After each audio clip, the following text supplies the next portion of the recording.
சங்கீதம் 135. அல்லேலூயா. கர்த்தருடைய நாமத்தை துதியுங்கள். கர்த்தரின் ஊழியக்காரரை துதியுங்கள்.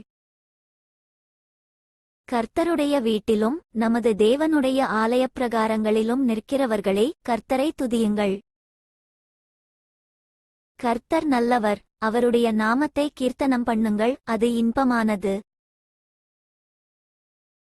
கர்த்தர் யாக்கோபை தமக்காகவும் இஸ்ரவேலை தமக்குச் சொந்தமாகவும் தெரிந்து கொண்டார்.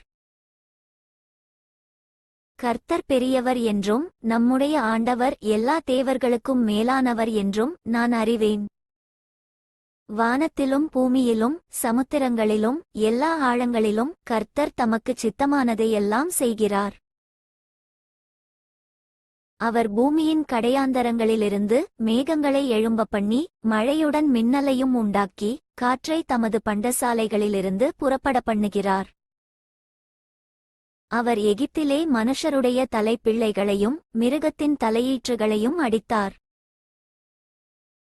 எகிப்து தேசமே, உன் நடுவில் பார்வோன் மேலும் அவனுடைய எல்லா ஊழியக்காரர் மேலும் அடையாளங்களையும் அற்புதங்களையும் அனுப்பினார். அவர் அநேகம் ஜாதிகளை அடித்து பலத்த ராஜாக்களைக் கொன்று எமோரியரின் ராஜாவாகிய சீகோனையும் பாசானின் ராஜாவாகிய ஓகையும் கானானின் சகல ராஜ்யங்களையும் அழித்து அவர்கள் தேசத்தை தம்முடைய ஜனமாகிய இஸ்ரவேலுக்கு சுதந்தரமாக கொடுத்தார். கர்த்தாவே, உம்முடைய நாமம் என்றென்றைக்கும் உள்ளது. கர்த்தாவே, உம்முடைய பிரஸ்தாபம் தலைமுறை தலைமுறைக்கும் இருக்கும். கர்த்தர் தம்முடைய ஜனத்தின் நியாயத்தை விசாரித்து தம்முடைய ஊழியக்காரர் மேல் பரிதாபப்படுவார். அஞ்ஞானிகளுடைய விக்கிரகங்கள் வெள்ளியும் பொன்னும் மனுஷருடைய கைவேலையுமாயிருக்கிறது. அவைகளுக்கு வாயிருந்தும் பேசாது, அவைகளுக்கு கண்களிருந்தும் காணாது, அவைகளுக்கு காதுகளிருந்தும் கேளாது, அவைகளுடைய வாயிலே சுவாசமுமில்லை.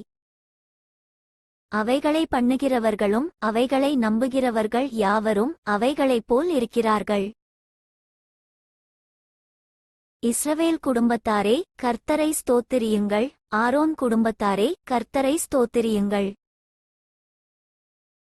லேவி குடும்பத்தாரே, கர்த்தரை ஸ்தோத்திரியுங்கள். கர்த்தருக்கு பயந்தவர்களே, கர்த்தரை ஸ்தோத்திரியுங்கள்.